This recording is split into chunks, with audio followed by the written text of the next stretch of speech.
Saudara, kami buka Kompas Siang dengan informasi pasca pemimpin tertinggi Iran menolak peringatan dari Presiden Amerika Serikat untuk menyerah tanpa syarat kepada Israel, perang di antara keduanya semakin panas. Serangan demi serangan terus terjadi tak hanya di malam hari tapi juga di pagi hari.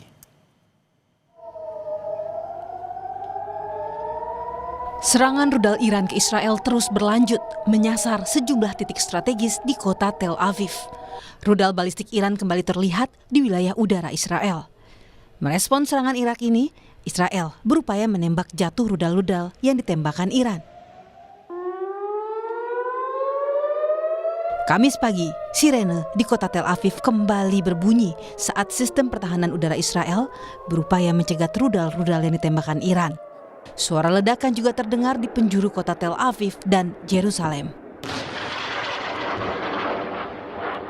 Rentetan serangan udara ini terjadi sehari setelah pemimpin tertinggi Iran menyatakan menolak untuk menyerah terhadap Israel.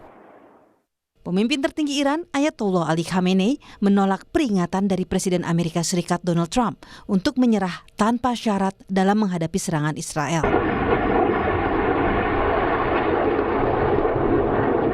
Khamenei menegaskan bahwa perdamaian atau perang tidak bisa dipaksakan kepada Iran.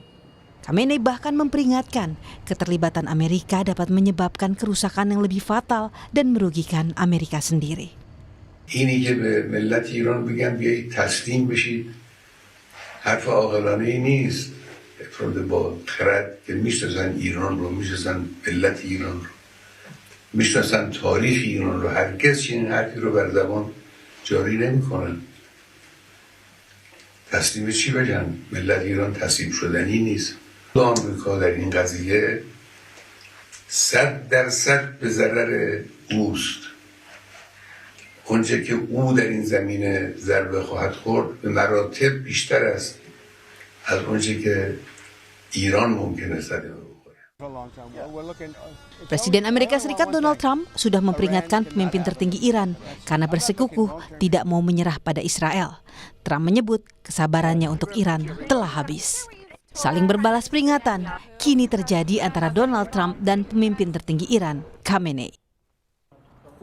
Menteri Luar Negeri Sugiono bilang pemerintah tengah merencanakan evakuasi warga negara Indonesia yang berada di Iran. Upaya evakuasi dilakukan karena level siaga dari Kedutaan Besar Republik Indonesia Teheran sudah ditingkatkan dari level siaga 2 menjadi level siaga 1. Evakuasi WNI di Iran akan melalui jalur darat karena jalur udara tak bisa digunakan dengan melihat semakin tingginya intensitas konflik antara Iran dan Israel. Saya memutuskan untuk meningkatkan level kesiagaan di kedutaan Iran, di kedutaan Tehran menjadi dari level siaga 2 menjadi level siaga 1. Melakukan komunikasi dengan beberapa negara tetangga Iran, memohon supaya pada saat terjadi evakuasi nanti warga negara kita diberikan kemudahan melewati perbatasannya kan. Indonesia Pak, mungkin pesawat nggak bisa ke sana. Jadi satu-satunya jalur sekarang jalur darat. Serangan rudal Iran tak hanya dilakukan saat malam. Serangan udara juga terlihat saat pagi hari di atas langit Yerusalem. Sejumlah rudal Iran terlihat menembus pertahanan udara Israel. Sirene tanda bahaya juga memperingatkan warga Israel untuk berlindung dari serangan Iran. Di sisi lain, serangan Israel terhadap Iran tak hanya menyasar target militer. Israel juga menyasar kantor markas besar Bulan Sabit Merah di Teheran.